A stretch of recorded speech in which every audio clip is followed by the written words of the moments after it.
Hey, hey, hey. Just a minute or so early tonight, give the room a chance to populate so that we can get going. How's everybody doing out there? As always, make sure you follow the directions that StreamYard provides so that I can see who you are. I might have a little bit of swag to give away tonight, but I can't give it away to the right people if I don't know who it is that's answering the questions or posting. So please make sure you follow the StreamYard directions. Uh, Today, no one out in the tour today. We Next team that starts is a team that starts Wednesday morning, and I have high hopes for them. I think they'll be just fine. Hey, William, how are you? No problem, bud. We'll talk about that in a few minutes. A little bit. I'll show everybody what I showed you.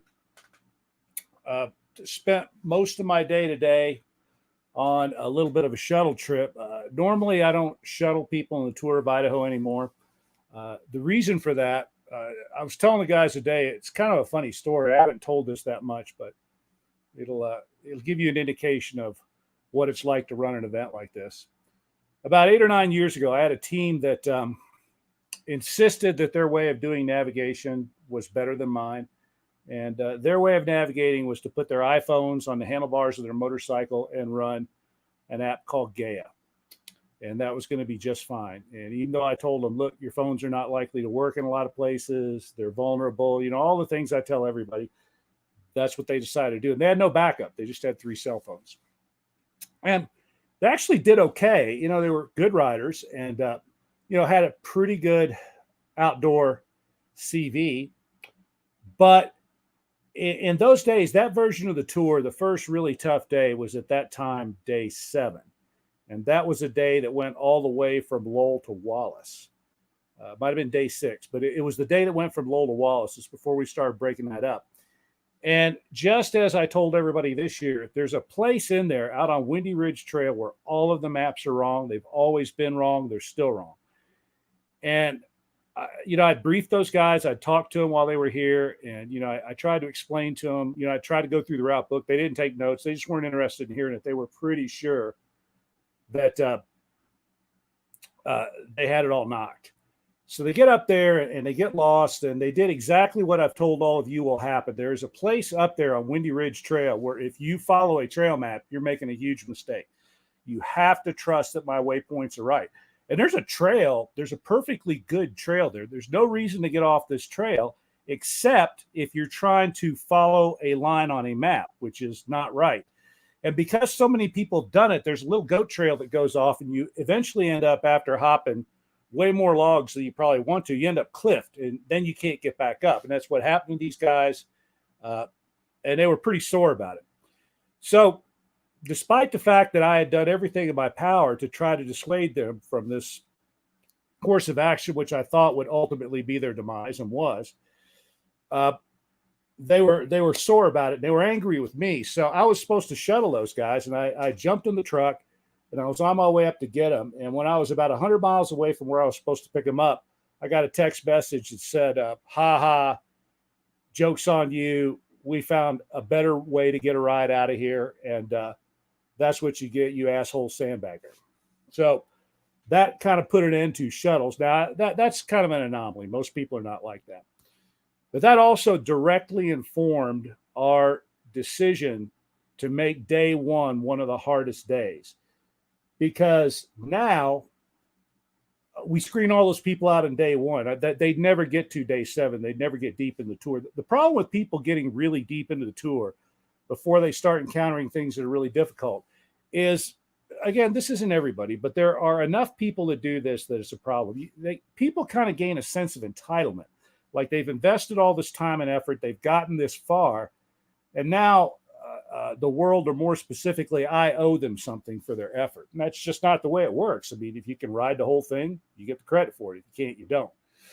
So by making day 1 as hard as we've made it, ultimately those people don't get through day 1. And now we get a much better class of rider that's way deep in the tour. And now if you're way deep in the tour, you've earned your spot because everything you've done to get you there was really hard. So, but that wasn't the case back in those early days, and that's one of the reasons we made the change that we did. All right.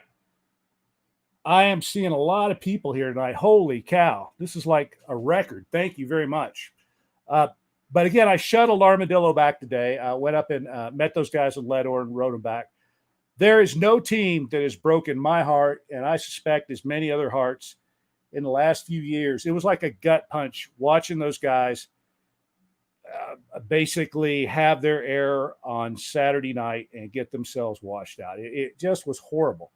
Now, I got to tell you, those guys are stand-up guys, and they're the first to admit, look, we did this. We brought this on ourselves. We didn't have our navigation as dialed as we should have. And we're going to talk about that in a few minutes. Those guys have done the best self-analysis I have ever heard. So on our little debrief trip today, those guys told me everything that I would have told them. Their understanding and their comprehension of what happened and the steps that led to it is something those guys could write a book about. And they've already got their trip planned for next year. They'll be back. I can't wait to see them. They're going to be my guests when they're back here. I'll put them up and make sure that they get going early in the morning. Super good dudes. And a lot of us, I think, felt the same way. We watched their progress. We saw all the good decisions they made. But you know what? Ultimately, you make it or you don't. It just didn't work for them this time.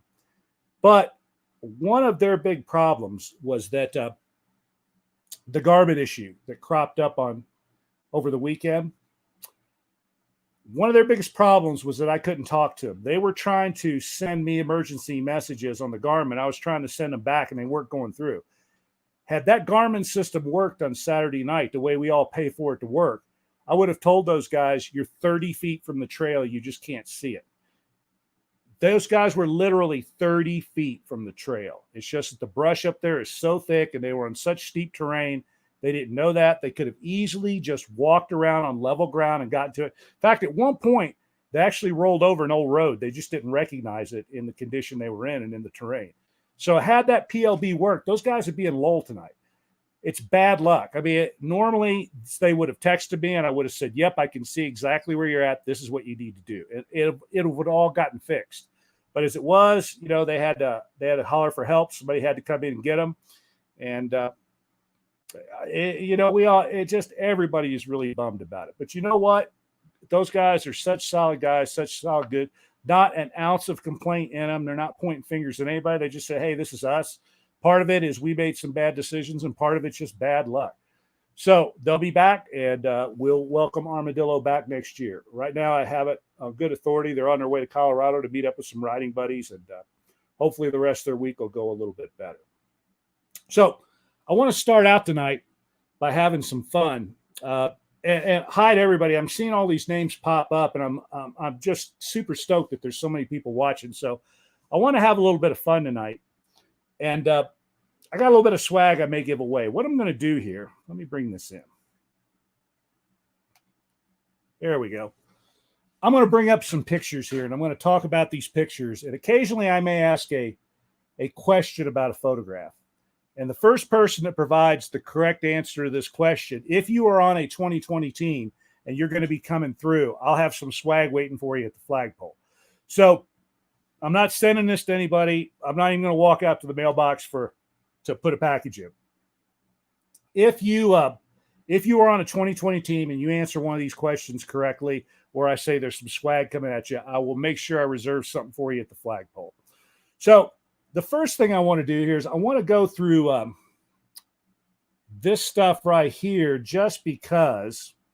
Let me get this up here. There we go. Someone called earlier today and asked me about the battery tender, booster, everything charger that I talked about. This is it. It's the GB40, the Norco Genius Boost. And here's the whole kit that I have. Now, obviously, I don't take the G1100 with me, but I take this with me when I go out. And that specifically, what the gentleman was asking about was this thing right here. This is what I keep hooked up to my battery so I can plug that in anytime my battery gets weak, and it'll start the bike 30 or 40 times if I need for it to. Now, I have a series of photographs here, and I want to have a little bit of fun with these photos. And what I want to do is ask you guys, let me get back to here we go. What I want to do here is ask you guys some questions about these photos. And the first person that answers the question correctly, I may have a little bit of swag for you. Now, not with every photo, but with most of the photos. So I'm going to start with this photo right here. Let me get it up a little bit bigger so you can see it. What's wrong with this photo? That's true, but what's wrong with it?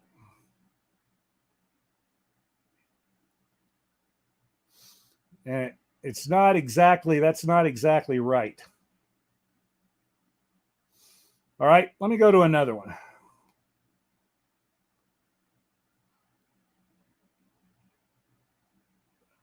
All right, I'll answer it. What's wrong with this photo is that is the day 7 challenge section.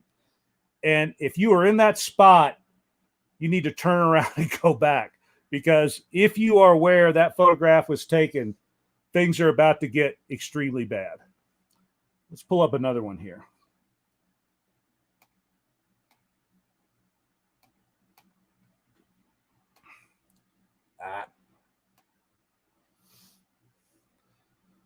Hold on here. Let me see if I can get this to go again.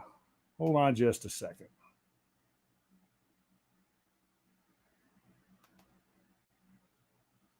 I had this working really good earlier, and now it's giving me some issues, but let me see if we can try it again. Here we go.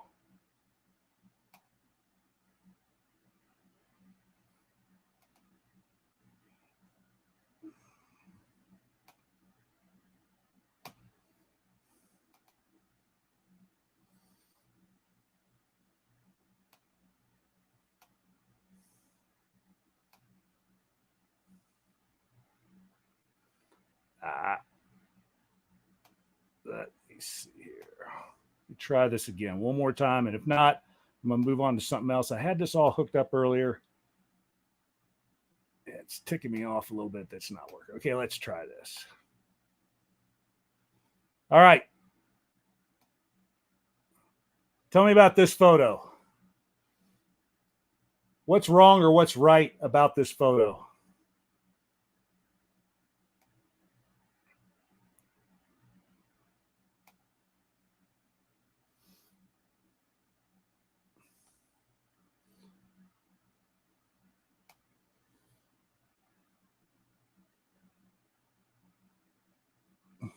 It is the best saw on the market. Let's get the photo up again. This is not working quite the way I wanted to. What's right about that is that those are 4 logs there, all the same size, one on top of the other. Those were all cut in one 40-minute stretch with a silky saw. Let's see if I can find something else here. Okay, next photo. All right, here we go. What's right about this photo?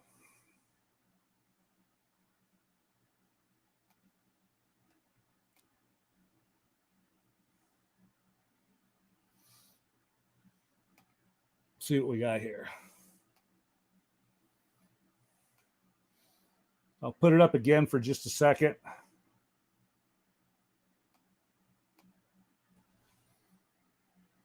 What's right about that photo is that if you are in the position that I'm in that photo, you were doing a June pre-ride of Fence Line Trail on day 1. Let's see what else we got here. All right, what's right about this photo? I'll leave it up for just a second. Whoops, let me go back. This photo right here, what's right about that photo? Let me see what the responses are.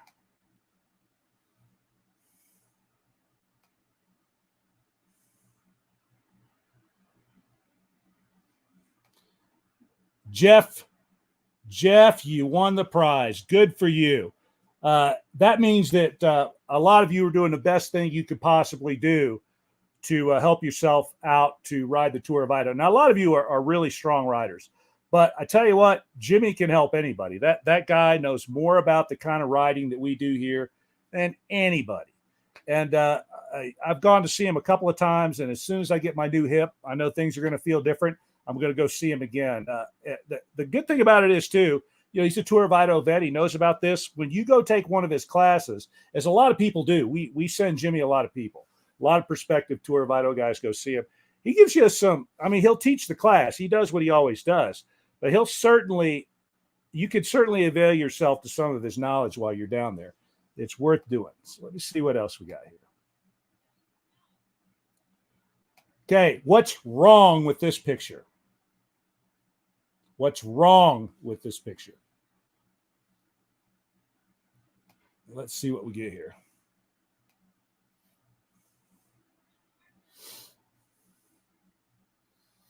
Jeff, while everybody's pondering that one, let me see what I got for you here, bud. How about some upshift birch? Do you want Jeff, you got your choice. You could have the nice upshift pouch, or I got an upshift t-shirt. So tell me which one you want a little later on, and I'll reserve it for you when you get here. Okay, let me put that last picture up again. Here it is. And let me make sure that hold on. Yeah, there it is.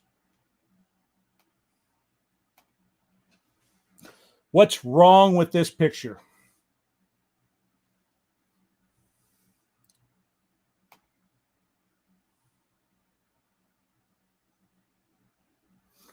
Well, shoot. Let me try it one more time.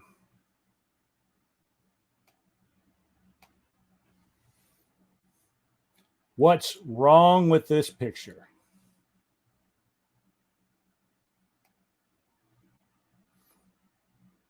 Well,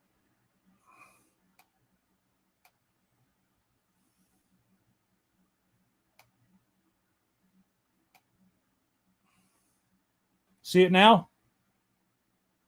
Because I can sure see it. I don't know why anybody else can't. Well, we're going to have to quit playing the game, I guess. No, hey, somebody does see it. Okay. What's wrong with that picture? Nope. Nope. What is wrong with that picture is that's the best color they ever made that pant in, and you can no longer get it. I think that is coming back next year in that color, but that color in the Dakar pant is the nicest color they ever made. That is a Dakar pant that's about 7 or 8 years old. So it looks a lot different than the Dakars now. It's a little bit lighter than the current Dakars, but that one absolutely kicked butt. Let's see if I can forward here again. Okay. What's wrong with this photo?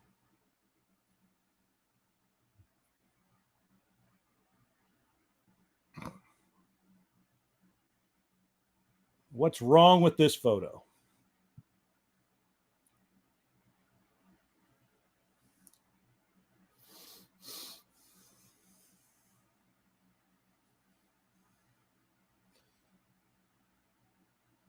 Yeah. Everybody is saying hot, hot, hot, hot. There's absolutely nothing wrong with this photo because look at the trees in the background. It's taken in December. And December is the time when you wear a bunch of black stuff and you do look like a ninja. It's when you show up in July looking like that there's something wrong with it. However, that is a December picture. So it's completely acceptable. See what else we got here. I'm sorry, that was a dirty trick. I feel bad already. Okay, what is right about this picture?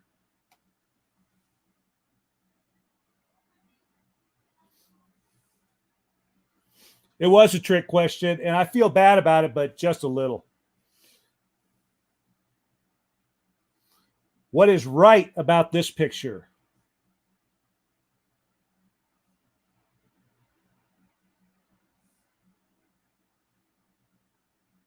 There you go. Jeff, you're on fire, baby.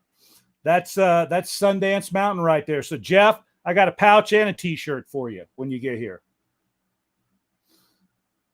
Unless you want to donate it to Mike, who answered the question right after you. All right. Let me get a couple more here.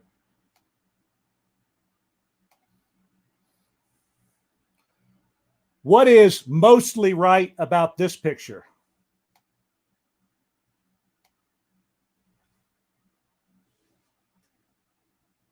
What is mostly right about this picture?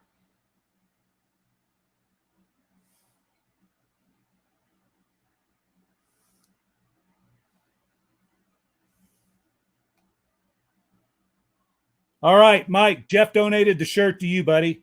So, Mike, you got a shirt coming when you get here, an Upshift shirt. What is right about this picture? It is old school, but that was the beginning of my 2013 tour. And if you'll notice, that is that silver outfit. That's that really nice silver color that Klein made. But the reason I say mostly right is if you'll notice, I'm wearing a black helmet. That was the only color I could get the F4 in that year. And the F4 had just come out. And then I'm wearing that big black neck brace. And those two things were just horrible on that trip. I had kind of a cool trip that year. It wasn't incredibly hot, but I hated that neck brace so bad by the end. I considered throwing it in the garbage every single day. And that black helmet was not the best thing either. They're just too hot. All right, let me get through a few more here. See if we can give away a little bit more swag. Well, everybody knows what's right about that. What's right about this? What is right about that photograph right there that has not gone right for a bunch of teams in the last 2 or 3 years? Jeff, you keep harshing on Hondas and KTMs, man. I may have to modify your swag before you get it here.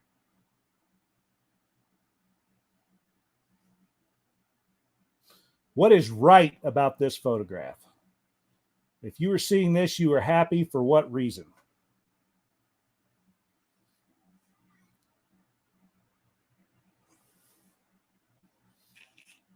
Couple more seconds. What is right about this photo is that it is the top of the very first long hill climb on the tour. That's the very top of that 3,000-foot climb that gets you up around Weston Peak. And the number of people that have wiped out on the Tour of Idaho short of this view is the stuff of legend, including, unfortunately, one team this year. See what else we can do here. What is right about this photo? What is right about this photo? And this photo, and I flashed another one up just a second ago that I didn't leave up for very long, but those two photos actually go hand in hand. What is right about this particular photo?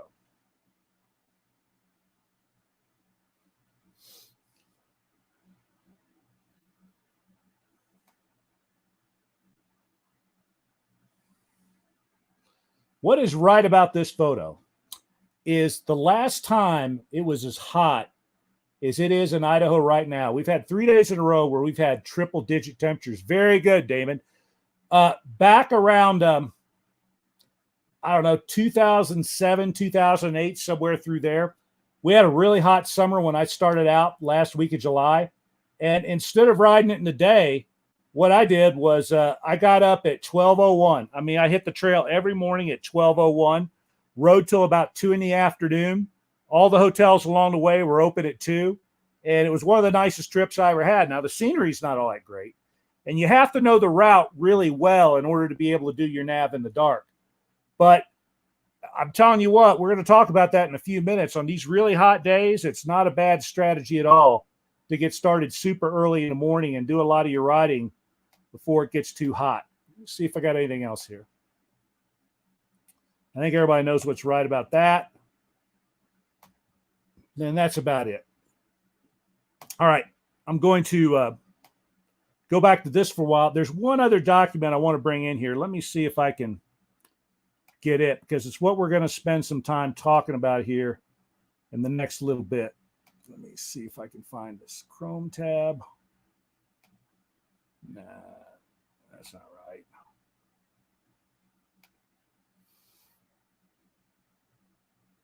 Nope. I have a document somewhere. I'm not going to worry about it right now. We'll just talk about it. I know what's in it. So what I wanted to do tonight was we're 1 week into the tour so far this year, and we've seen 5 teams out, and I want to talk about 4 of them. And to preface this, I want to say the following, and I mean this sincerely. I and everybody that has anything to do with this completely respect anybody that shows up to do a Tour of Idaho T1. There's a lot of people that ride the route. There's a lot of people that cherry pick stuff like that. There's a lot of people that kind of treat it like a BDR and do whatever they want to do. I completely respect people that do a genuine T2, because a T2 means you actually rode the whole trail. You just did it at your own pace, and you might have had some help along the way. That's fine. But the reason I existed a T2 is because most people don't ride the route. They cherry pick the parts they like. They skip the stuff that, like, T2 people don't ride the desert section like you guys do. They do whatever the heck they want to do. And when the people aren't watching, the level of bullshit goes way up. So when the story is told later, I mean, we hear stuff that's hilarious about guys talking about, yeah, I wrote all that stuff and it was really easy and I did it in my 1190. And, people that have done it know better than that. But that's the reason I always resisted T2. Nonetheless, the fact that we put it out there means that Kaylin and Donna and people like that, the folks at Village at North Fork, get a little bit more business. So I tolerate it, but, it is what it is. But for you T1 folks, anybody that shows up to do a T1 has the complete respect of anybody in this community. And I don't care if you didn't get 10 miles into it. You planned for it. You showed up. You made the commitment to try it. And people are watching. That we're paying attention to what you do. That's remarkable. Not very many people want to do stuff like that in these days and times. And it really takes a lot of effort to prepare to do this. So when I talk about what I want to talk about tonight is things that people did right and things that people did wrong in preparing for the Tour of Idaho. And I'm going to keep talking while I see if I can bring up this spreadsheet that I made a minute ago. I've got a spreadsheet out here that I made. Let's see if I can find it here. Well, heck, I don't know where it went now. Let me see if I can get back to the original document here. Open this rascal up.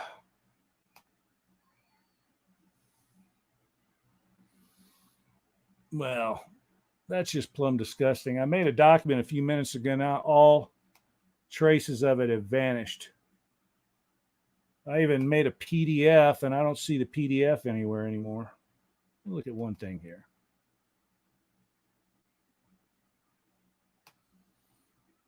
Yeah, it's gone. It's not worth worrying about. I remember mostly what was in it. So let me just get to it. And what I did is I made a spreadsheet that had all 4 of the teams that got very far into the route this year. We have one team that retired very early due to an illness.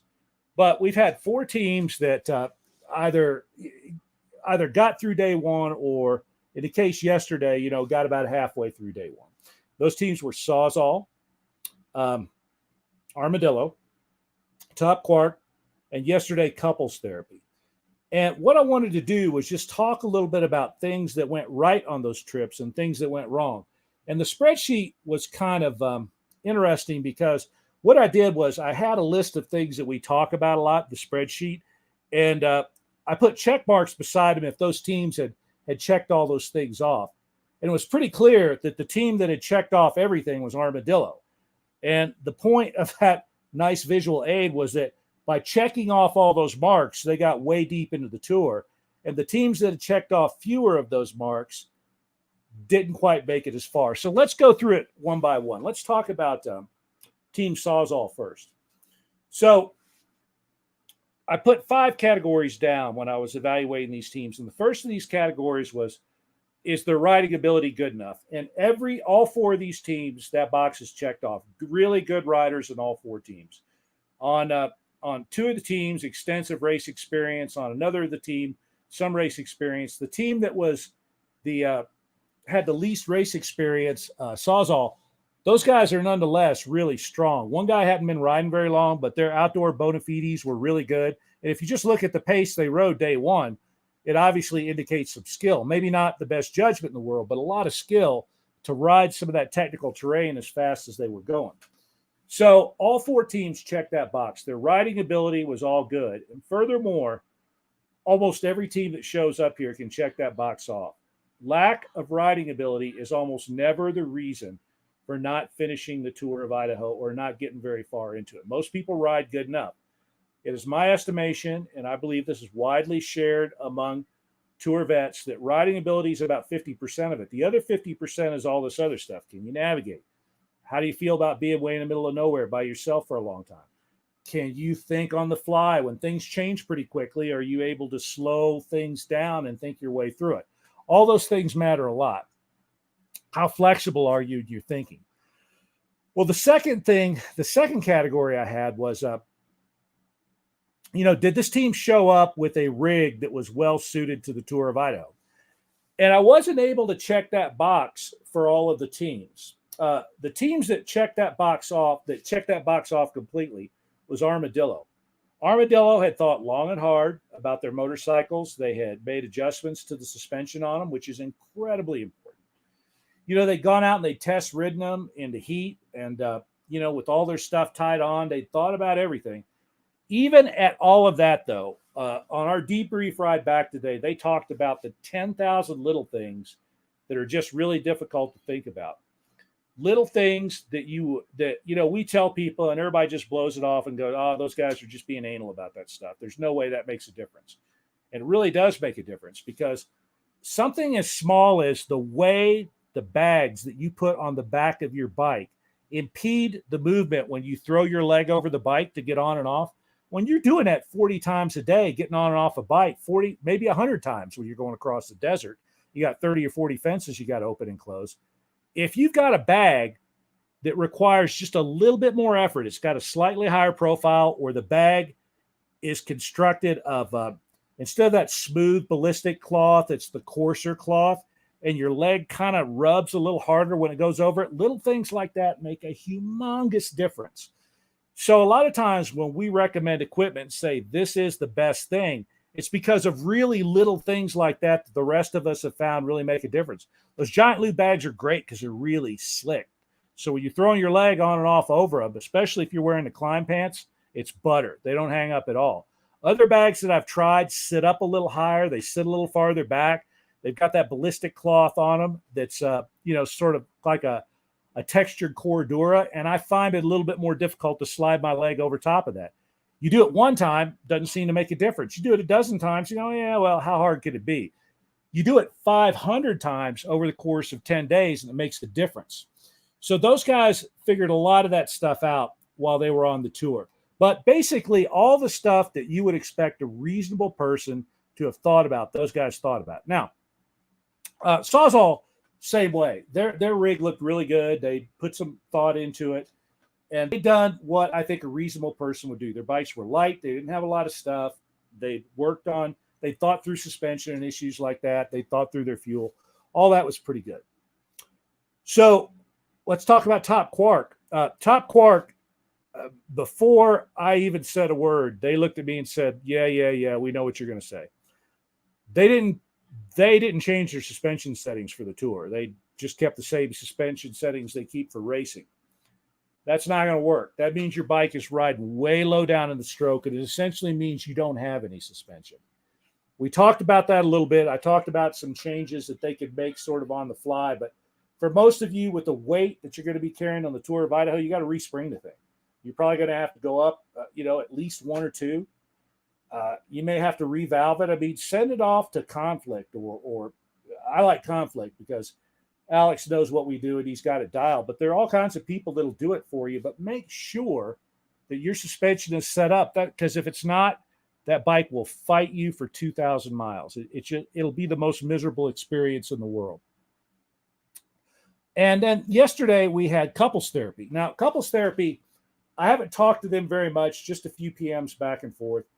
But I wasn't able to check that box off for them either, a tour-ready rig. And here's why. Most of you know that the thing that caused them to retire yesterday was that their fuel started boiling. And that happens every once in a while. We get a team about once a year that has that boiling fuel problem. So I'm going to put the question out there. What causes fuel to boil in a motorcycle, and what can you do to prevent it? And let's see who can answer those questions first. There's like 5 or 6 things that you could say that are all pretty big contributors to that, but let's just see what you think. And I'm going to go down my list. First of all, when you put these big, oversized tanks on a motorcycle, all of a sudden, you can't really build the tank up. That's not a really good idea. Some people do. They make the tank a little bit higher, but mostly those tanks wrap around the engine a little lower down. And when that tank wraps around that motor, it is going to, more of the heat of the engine is going to be transferred into the tank. You're closer to the headers. Your fuel lines are running through places that they weren't meant to run because you're usually routing those in places that the OEM didn't route their fuel line. So all of a sudden, you have a tank that's a lot closer to heat. It's a big mass. It's a big chunk of plastic. A bunch of heat's being radiated into it. That's sooner or later going to reach its way into the fuel. So when I put on my oversized tanks, I always insulate the underside of the tank. I got a great big thick chunk of insulation that I got at an auto parts store. It's reflectorized on one side. It's got a little insulation on the back, and you can just tape it all up underneath your tank before you set it down on the frame. I wrap all of my fuel lines in insulation, and I wrap my headers. And if you do all that stuff, it'll cut down a little bit on that heat. The other thing is run a big bodacious fan. If you've got a Trail Tech fan and it's running all the time, that helps cool things down. If you're running a recluse clutches make your motor run a little bit hotter. I don't think that's a main contributor, but it is something to think about. The other thing is that a lot of people really like Evans coolant, and I think Evans coolant is fine. I don't know that I think it's fine for the Tour of Idaho because Evans coolant does have a much higher boiling point, and that's sort of the attraction. Racers really like Evans a lot because you could get the engine really hot before the coolant starts to boil away. But therein lies the problem. Evans boils at a much higher temperature, but it also has a much lower specific heat capacity. So in racing, where, you're not going to be hammering the thing for 10 days in a row in most races, and you're not going to be out all day, every day. Maybe the sun's not going to be beating down on you all day. That Evans is fine. Your motor's going to run hotter, but at least the coolant won't boil away. But on things like the Tour of Idaho, what happens is your motor runs hot for long periods of time because with the Evans increases its temperature much more easily than water does because of the specific heat capacity. So yeah, Evans boils at a higher temperature, but it also makes your engine get hotter quicker. I run Evans in my 300, just my little play bike, but I don't run Evans in any of my dual sport bikes. And after the next time I do a maintenance on the bike, I'm going to take the Evans out and just go back to water and a little bit of engine ice. I think for me personally, that's the best. That's another one of those kind of things where you get lots of arguments about it. But I'm telling you right now, I'm not wrong on the science of it. The Evans does indeed have a higher boiling point, but it achieves that by having a lower specific heat capacity. You need to think about what that means. And then finally, every motorcycle that I've ever seen, every OEM bike runs lean, and they run them lean to meet emission standards. A lot of racers like to run their bikes lean because they make a little bit more power off them when they're tuned lean. But what does a lean bike do? It generates more heat. A lean bike is basically a grenade, and in any kind of a heat cycle engine, that's how you get more power out of it. The hotter you make the motor run, the more power you can get out of it because there's a bigger difference between the high temperature reservoir and the low temperature reservoir. It's thermodynamics 101. But for what we're trying to do in the Tour of Idaho, that's bad for a lot of reasons. First of all, it affects longevity. And if the thing is running really, really, really hot, then you start to run into problems like these poor folks had yesterday. So that boiling fuel thing, you can look around the interwebs and you'll see a lot of people talk about that. It's not an uncommon problem. But I have never, ever, ever had fuel boil in any of my motorcycles. I've had brake lines. I've had brake fluid boil before, but never fuel. And it's because I wrap the underside of my tank with insulation, a reflective surface and insulation under that. I wrap all my fuel lines. I wrap my headers. I run a big bodacious fan on the thing, and I don't run Evans coolant. And I don't think I'm just lucky because I ride a lot in really hot temperatures. Try doing a T2 or not a T2. It's what we call T4 now. Try doing a T4 in July sometimes and running 80 miles an hour across some of those desert roads down the Oahe when it's 110 degrees outside and the bike doesn't get that hot. It's because you can do some things mechanically to your bike to ward off that boiling fuel.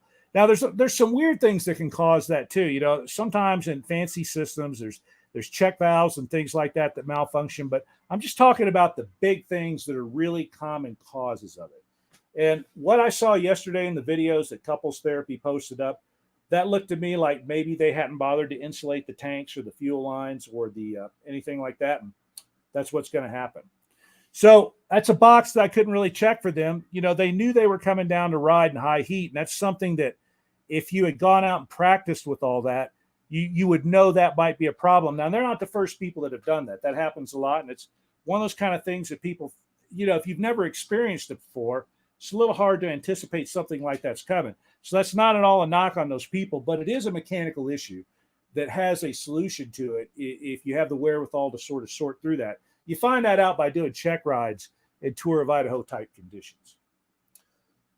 And then, so that's it. So that's the mechanical stuff. So 2 of the 4 teams had that stuff pretty much checked. Then we get down to navigation.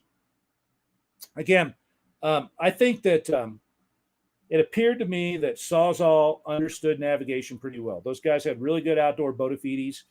They had thought about it. You know, they had some weird GPS units, but they thought through it. They understood it. And if you look at their pace, you know, they obviously were able to pretty quickly run through that day one once they got things wicked up. Armadillo, same way. Those guys are real critical about their ability to navigate, but I think as well as any first-time team I've ever seen, they had navigation knocked. Top Quark did not, and they, again, would be the first to tell you this. They did not put in the time on navigation they wish they had, and that's really what slowed those guys down, I think. They're good riders, but they were having a hard time finding their way a lot. You know, our method of navigation is a little bit different. A lot of people think that this is just like a BDR with some single track on it. It's not like that at all. There are no tracks for this because we make navigation a deliberate part of the whole experience. So you got to wrap your mind around that and you got to practice. And again, most people love it because it allows you to participate in the route well before you get here. That's part of your planning. Now, so Armadillo did it.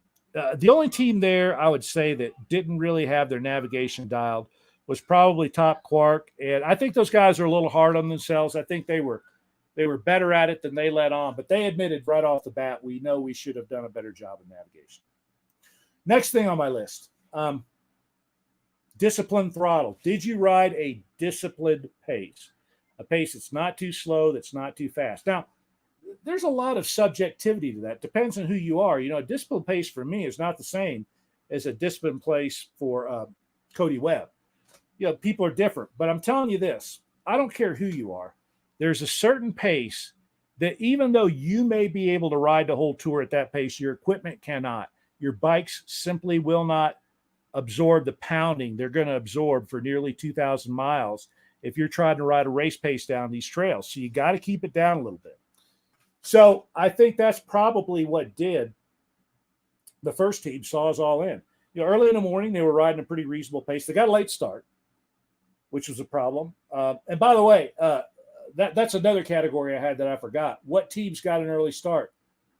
Top Quark got a really early start. Armadillo got a really early start. The other 2 teams got later starts. You could see plenty of daylight in the Sawzall photograph. And Couples Therapy got a reasonably early start if you don't take into account that they knew or should have known they were riding into triple-digit temperatures in the middle of the day. Had that been me, I'd have been going at 1 or 2 in the morning. But I think the problem they had, and I'm not sure about this, I think they had somebody driving down the night before. It looked to me like they were still in Billings at work that Saturday afternoon. And I think that they got somebody driving down. It looks like they slept in the back of a car or something. Person dropped them off and they started off on the tour. So it looks like a lot like Sawzall, they didn't leave themselves the option of getting there the night before and being able to get a really early start. I think they just did what they had to do. So, so Sawzall rides a disciplined pace in the morning, but in the afternoon, those guys said, yeah, we're talking to ourselves in the headset. We're having so much fun. We just kind of turned it into a race. So we were racing each other across this course. You can see how that ended. And by the way, it always ends that way. Every year we hear some variation of that same story. We were having a good time. We just got carried away. And nobody ever gets hurt in the real technical stuff. That's the thing. Everybody thinks, well, here's an easy section. I can have a little fun and play on this. I can do a few stand-up wheelies and stuff like that, and it's all going to be good. You don't feel that fatigue creeping up on you. You don't understand that there was a guy a couple of years ago that broke his leg riding down a big road that's used by mining trucks, a great big, wide, perfectly flat dirt road that's used by these huge Derrick trucks. The guy's doing about 35 or 40 blasting around this road, comes around a corner, the trucks turn up the hill to go to a mine, and right beyond that, this road turns into just awful. And he comes blasting around this corner carrying all that speed, and all of a sudden there's a big rut in the road with a tree in it, and he broke his leg. So there is a story like that that comes up every year. And the thing about it is you've got to discipline that right hand. Slow down. Ride a very comfortable pace on the single track. When you get to the transfer sections, yeah, if it's a paved road, do whatever the speed limit is if you want. But don't be trying to do 80 and 90 to make up time anywhere on any of that stuff. It's just not a good idea if your intent is to finish the tour. If you're trying to set a record to get to the flagpole, I guess knock yourself out. But there's only one award for getting to the flagpole in record time, and that's a Darwin Award. You got to finish the tour of Idaho. That's the whole goal here, not to be the quickest person to the flagpole. So Armadillo did a really good job of that. Very disciplined. Amazingly, Top Quark rode a pretty disciplined pace too. Those guys are racers. It's in their blood, but much credit to them. They figured out on the fly that, I need to ride a disciplined pace. And then yesterday, it looked to me like couples therapy was doing the same thing. They rode a really good pace until, they started having mechanical issues. So my hat's off to them. They did really well on that. Now, did you get an early enough start? Again, I think the answer to that is yes for two of the teams and no for two of the teams. For couples therapy, it's a more complex answer. They got going about the time that we normally recommend people get going. They were maybe a half an hour late or so, but they were basically going by about 4 o'clock.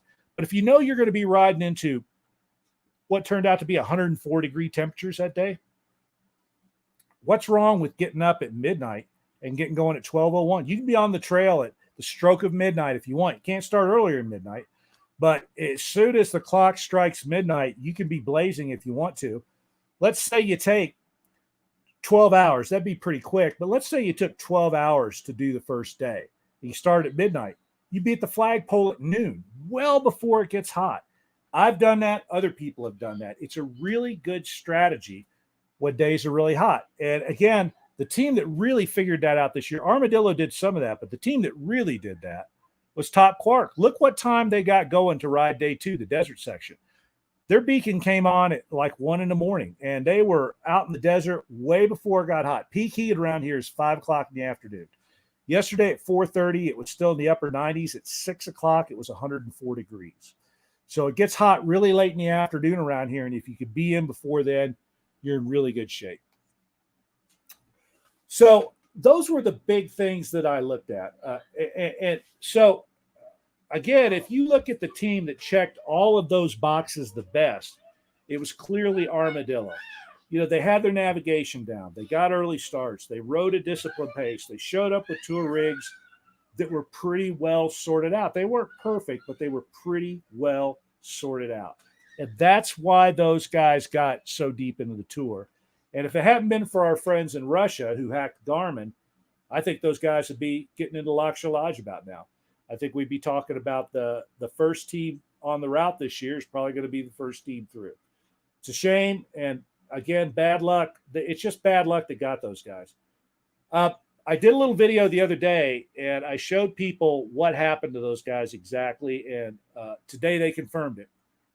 On day 6, when you get to Powder Gulch Trail, the part up to the divide is really easy. It's marked. Follow the pink tape, by the way, and my waypoints, and you'll get up there. There won't be too much drama. But that challenge point that's right at the top at the scenic overlook, that is an out and back. And if you look at that video I put up the other day where I talk about what happened to those guys, there's a nice, great big map that I put in the video so you can see what's going on. But you got to go up to that. Then instead of trying to go straight down the hill to what you think is the next waypoint, if you're not paying attention, you need to turn back. The next waypoint's actually down the trail you just rode up. You got to ride back to that waypoint, then start going down the hill. If you do that, you won't have any trouble. But if you try to ride off where those guys rode off, it gets into some steep side hilling and then a lot of brush and stuff, and it's just a disaster. Now, on that note, one thing that I talk to a lot of teams about that come through, and this has come up this year several times. To some degree, this came up with every team that I talk to. And I believe it's a mistake. This is just me. It's my opinion. But in a lot of cases, teams delegate the navigation principally to one team member. So there's one person that says, yeah, I'll do the majority of the work in the navigation. Somebody else says, well, I'll learn all the first aid and I'll be the mechanic and stuff like that. There are some tasks that I think that you can delegate, and I think it makes sense to do so. You know, if one of your teammates is a mechanic or something, why do you want to spend all the time learning everything that person knows? That'd take years, and they're good at it. So as long as you are together as a team, that person can probably do most of that kind of work. But navigation should be a burden shared equally by everybody. And here's why. You should argue about the navigation. That should be a subject of frequent debate. When you come up to something and it's not clear about which way to go, if only one person has really spent a lot of time looking about that, you just cut your odds in half for a two-person team. That, and by 2/3, if it's a three-person team, if there's only one person making those decisions. Everybody needs to be involved in the navigation decisions. Armadillo, that was one of the first things they admitted. If they had both been equally invested in the navigation, when they got up there, the first thing they'd have done is said, well, we got a dispute. Let's get off the bike and walk around. That's another thing I said in that little video the other day. If you get confused, turn the bike off, get off, take your helmet off, get a drink of water and walk around a little bit, walk through the weeds, kick some bushes and some trees and stuff to see if you can see tread. It's way easier to walk around in a real bushy section to see where the trail goes than it is to locate it from the saddle of your motorcycle. It's real hard to turn your bike and on steep side hills and in a lot of brush and a lot of woods and stuff like that. It's much easier just to walk through that stuff. So if you get to a place where you're confused, get off and walk. Again, Armadillo said that was one of the biggest mistakes we made. We were up there and we just said, let's go. We got going, and right away we thought we'd done something wrong. If they'd gotten off and just walked, or if they had argued about, wait a minute, I don't think we go straight to that challenge point. I think we go back down the hill. If everybody is equally invested in the navigation, it'll be much easier to come to the right conclusion because you've got multiple pairs of eyes and a lot more gray matter involved in that decision-making process. If it's just one person, again, you knocked your odds down by a half or 2/3, depending upon the size of your team. So please, please, please, all of you, make sure that you are equally invested in the navigation. The other thing is one thing that Armadillo did that I pointed out in a couple of the daily briefs is those guys were really, really, really good at maximizing their challenge point potential. Now, ever since I made that video, a lot of people have been PMing me saying, well, what can I do to maximize my challenge point potential? I'm going to tell all those guys, read the challenge point rules as thoroughly as Armadillo did. Those guys, I have never, ever felt better in my life than I did listening to those guys tell me the time they spent reading all that stuff, because it makes it feel like it was worth my while to write it all down. Armadillo was brilliant at looking at those challenge point rules and saying, hey, wait, I think if we ride the 3-person section on this particular day, it's a super easy bonus challenge point. And they were absolutely right. They picked out the days, the spots. They knew which of the bonus sections were worth doing and which ones weren't. Those guys were on fire. I disagree a little bit with riding the Ditch Creek challenge section on day 6. I think at the pace they were going, they would have been better off. They already had two in the pocket. That gave them a third. I'm not so sure I agree with that one, but they were there and I'm not. So that's their call. I think in retrospect, they wish they hadn't done it too. But anyway, those are things that indicate that, yeah, we read this. And if everybody does that, if everybody's involved in that preparation, again, there's more opportunity for a second or a third set of eyes to look at that and say, wait a minute, check this out. If we do this, we get an extra point. And this looks really easy. You all sit down together, look at the aerial photos, look at the maps and go, wait a minute, this is butter. Now, I'm not going to tell anybody what that stuff is. It's all out there. You read it, you figure it out. But those guys did figure that out. And they were doing brilliantly. And by the way, Armadillo, if you're watching, I think you will now be offered lots of bribes for your route notes, which is illegal, by the way. So yeah, they were really good at maximizing the route potential, and it's because, again, that part of the trip they were both equally involved in. Not the nav, not so much, but when it came to how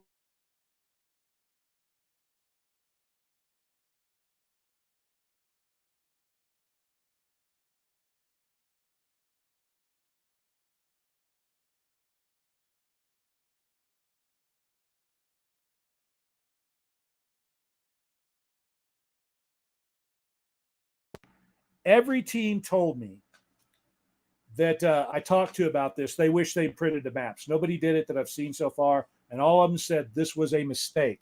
I really wish that we had printed the maps. And you're going to wish that too if you don't do it. Print a copy of the route book, print a copy of the maps. When you are out there in the woods and it's getting dark and you're panicked because you're a little worried the hotel's not going to be open when you get there, and you're trying to look at all that stuff on a tiny, tiny GPS or cell phone screen, it's way more difficult than if you can just pull out a nice big map that's got the entire area that you're in and look at it, see, I'm right here. I think that Armadillo would have walked out. If they had had a map, they were actually, at one point, they were about 3/4 of a mile from a highway they could have walked down to and hitchhiked all the way back down to the store, and they'd have been fine. Now, it turned out it worked out well for them anyway, but they told me next time we're bringing maps. We're going to print them. We're going to laminate them. And by the way, I don't have time to do this year, but next year I'm going to build everybody a map set. It'll be all printer ready. It'll have some insets in it where instead of it being 100K, it's 7.5 minute. Several people have asked me to look at some new programs for doing the mapping because I use National Geographic Topo, and it's a real pain to get that to run on any modern computer. I've done it. I've migrated all the way up to Windows 10, but it's more work than most people want to do. So over the winter, I will make sure that I fix all of that we get a good mapping program. But for the time being, print the 100K maps that are out there, make maps for your own if you need to, and make sure you download a copy of the route book to bring with you. Read it every night. Make notes in the margins about things that you think you need to look at. If there's a waypoint that you think is going to be problematic, make a note of it in your route book. Will you stop for lunch? Look over the thing. All those are things that we've talked about before, these broadcasts, but they're things that people go, that sounds like too much to me. I don't think I need to do that. These guys, when they come back, they're saying, I wish that I had done all that. So all of these teams have done you a huge favor because you can learn from the things that they did good that worked. And Armadillo and Top Quark did a lot of things that worked. They did some things exceptionally well. And that's why they got fairly deep into the tour. Top Quark got all the way to day 3. They got through day 3. And then Armadillo got all the way into day 6 and almost through day 6. Those were good runs. Most of what they did was right, but there were some deficits in their planning. All of you get to be the beneficiary from that. And it is not too late, but you must listen. If you don't want to listen to me, that's fine. Listen to these other people, though, because they're going to tell you the same thing. We wish that we had followed the advice that we got earlier. We put all that stuff out there, not because I don't like to listen to myself talk enough just to do these broadcasts every week. I don't like spending days sitting here typing up these 10,000 word articles to help you get through the tour. I'd rather be doing other things. I do that, and other people help me do all that because we know how hard this tour is. And we know what a kick in the gut it is when something happens to you, like what happened to Armadillo. It's devastating. It takes weeks to get past stuff like that. Those guys have a remarkably good attitude for just a couple of days later, but it's a kick in the gut when it first happens. I don't want to see that happen. That's why we make all this information available to you. But you got to be willing to listen to it. And the standard thing that we hear over and over again is, well, I just ride better than the rest of those guys, so I don't have to pay attention to this. You can think that all you want, but it's probably not going to end well for you. If you think that you're going to make up for your lack of every other kind of skill with just pure riding ability, you better be way better than you probably are, because it'll get you far, but it won't get you all the way through it. There's going to be some things that you're just going to have to deal with that riding ability is not going to help you with in the least bit. So that's it. I'm sorry that I didn't have that. If I can find that spreadsheet again, I don't want to recreate it, but if I can find it on my computer again, I may mount it up in the next couple of days so you can see it. Again, hats off to all four of the teams I talked about. No disrespect. No, we're not snarking any of those people. They showed up here. They had the gumption and the wherewithal to try this thing on. The Tour of Idaho is probably one of the most difficult motorcycle adventures anywhere. Is it like Erzberg or something like that? No, it's not like that, but it's difficult in an entirely different way, because there's so many skills that you have to be able to synthesize to get through this.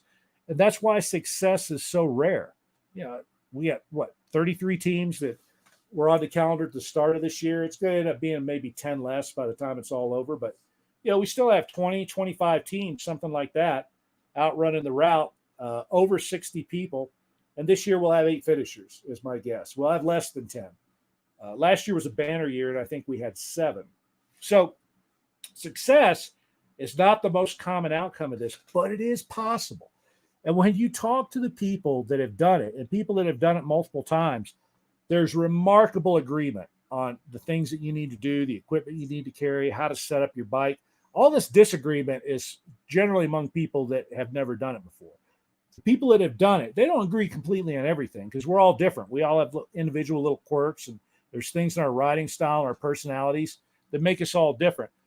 But the agreement is pretty broad among tour vets that there are a series of basic standard things that you need to do. Get a real early start every day. Make sure your rig's in really good shape. Don't carry too much stuff. Armadillo said they might not even bring a toolkit next year. As you all know, I completely agree with that. Anything more serious than changing a tire, your tour is blown anyway. You might as well just call your shuttle driver to come get you, because you don't have time. So I see these teams that show up with these humongous toolkits. It looks like a shop that somebody stuffed into a bag. It's too much weight. It's too much bulk. And if you have to deploy it, your Tour of Idaho's over. Don't bring it. Bring a good first aid kit, because if something happens in that regard, your Tour of Idaho being over may be the least of your worries. So make sure your first aid kit's good. Make sure your nav's good. Make sure your bike's set up okay. Make sure you wear the lightest colors that you can get your hands on. Over and over again, it's simple things like that we talk about over and over. The early start, the bike setup, all that stuff, light as possible. Don't bring a bunch of stuff that you're probably not going to use. Those are common themes among successful teams. All right. It's a little beyond 8 o'clock, and I've occupied enough of your time. There's a ton of people watching tonight.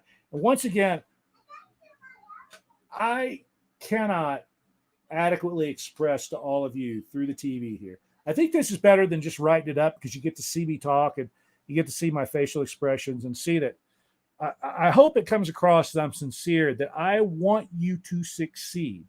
And I don't like it when teams don't succeed. Oh, on that line, one more thing. Let me occupy just a little bit more of your time. There's a team out this year, Team Trustafarian.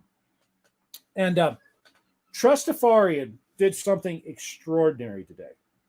One of the members of Trustafari is a gentleman named Stuart Schiff. He did a day one pre-run a while back. I unfortunately was not able to meet him at the flagpole when he did it, but I'll see him when they come through. And they're friends of friends. So I don't know these guys directly, but I know them through friends. Pretty good outdoor CV. I'm looking forward to see these guys and see how they do.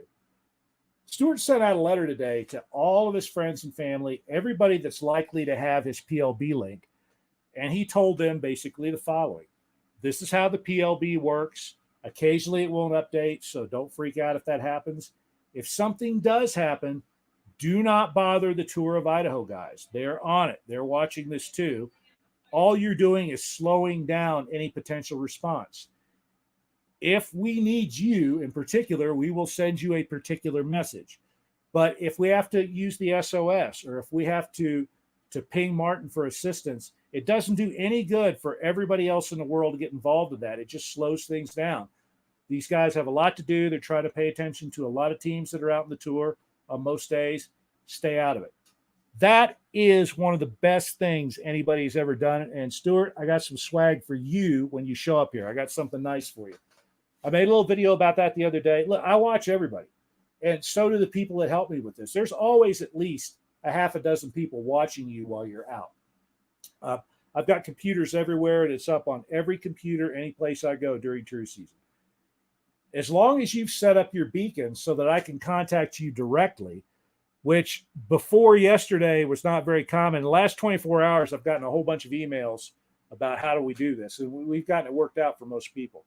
But if your beacon is set up so that I can contact you directly, which is a straightforward process, it's easy to do, and I see your stop somewhere, I will reach out to you. You don't have to worry about reaching out to me. I'm going to find you because I don't want anybody getting hurt. And if I see somebody stop for a long time, I start getting worried. I want to know what's wrong. So I will reach out to you as long as we can do that. That's why I have that dedicated phone number so that we can communicate back and forth.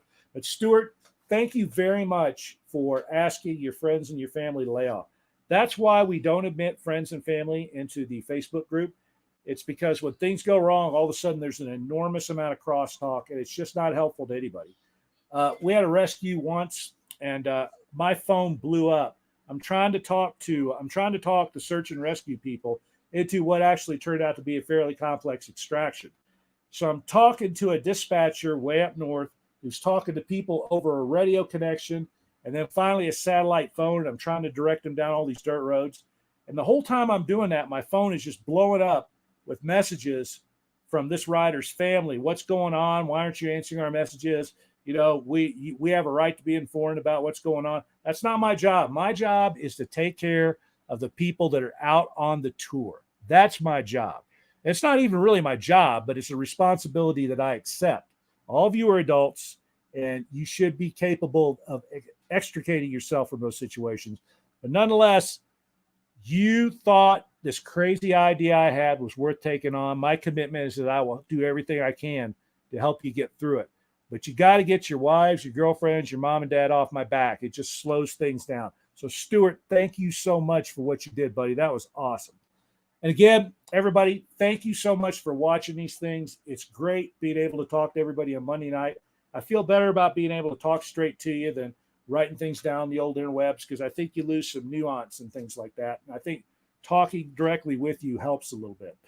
So, Idaho, you're up next on Wednesday, and then the floodgates open again in a few days. We got a lot of people coming through. I'm looking forward to it. Thanks again for spending Monday night with me, and be seeing you.